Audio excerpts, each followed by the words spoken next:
You know, I have to admit that Thanksgiving was easily my least favorite holiday when I was growing up. I'm always surprised how many people would say that Thanksgiving was their favorite holiday, but not for me when I was growing up. You know, you did get a day off from school, and that was nice, except I kind of liked school. I guess I was kind of a weird kid. But, you know, for me, Thanksgiving, it sort of felt like you were under house arrest. I mean, you weren't going anywhere. You know, you couldn't hang out with your friends, no stores were open, you know, you couldn't cruise the malls like we like to do. No, you were stuck at home with your family. And it seemed like we'd have all these distant relatives over that I barely knew. And somehow they always seemed to be the cranky distant relatives that wanted the kids to be unnaturally quiet. They wanted the TV off and we couldn't be loud. I don't know. And then the food. You know, some people will go on and on about how great the Thanksgiving meal is. But my mom, and I loved her to death, she was not a very fancy cook. She would be the first to admit this. You know, our stuffing, I think it was courtesy of Stovetop, and the mashed potatoes, also out of a box. I think I want to say Ore-Ida.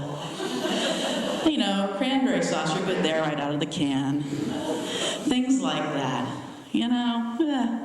And then, you know, all part of the Thanksgiving torture. Now, my mom, she wasn't much of a cook, but she was a wonderful housekeeper. And so for me, it was all part of the Thanksgiving torture that she would clean every inch of our house.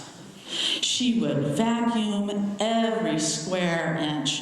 And it was so annoying with that vacuum cleaner on. It was so noisy. And you know, she had the nerve, and I'm sitting there trying to watch my TV show, and she has the nerve to ask me to lift my feet up so she can vacuum. I mean, what is that? And our home, 3/4 of the first floor was tile, right? Just one room was carpeted. And so she would take every single piece of furniture off of the tile and put it on the carpeted living room floor. And then she'd get down on her hands and knees and wax 3/4 of the first floor.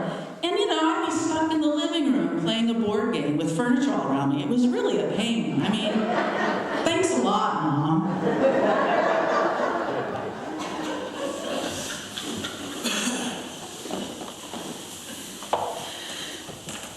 Do you think there was anything wrong with my attitude when I was a kid? Maybe.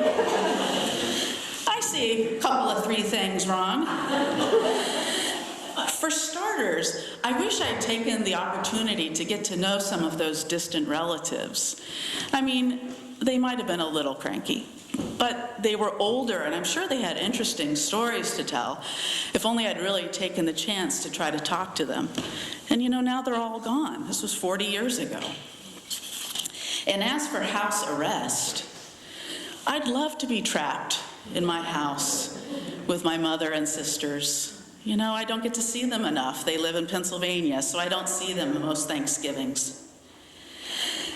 I feel particularly sad that I wasn't more grateful for my mother's hard work.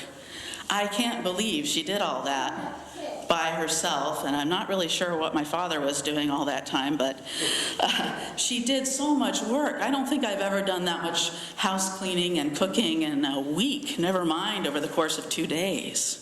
Probably the only thing I did was to set the table, and probably grudgingly at that. So I want to share now publicly what should have been more obvious to me then. I was a lucky kid. I had a loving family, a perfectly nice home. We had plenty to eat, not just on Thanksgiving, but really every day. And for Thanksgiving, every one of us, except of course for my mother, got to enjoy a day of leisure and relaxation and be together. And it doesn't really get much better than that. Now I know.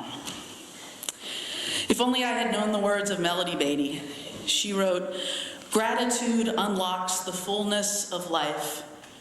Gratitude turns what we have into enough and more. It turns denial into acceptance, chaos to order, confusion to clarity. Gratitude can turn a meal into a feast, a house into a home, a stranger into a friend. Gratitude makes sense of our past and brings peace for today and creates a vision for tomorrow. This year, some of us enter the Thanksgiving season feeling perhaps a little sad or a little anxious. Perhaps some of us are having struggles, whether medical or emotional, relational or financial.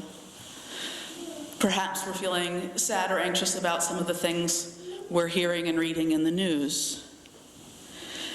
But Thanksgiving is a reminder that we are truly all in this together.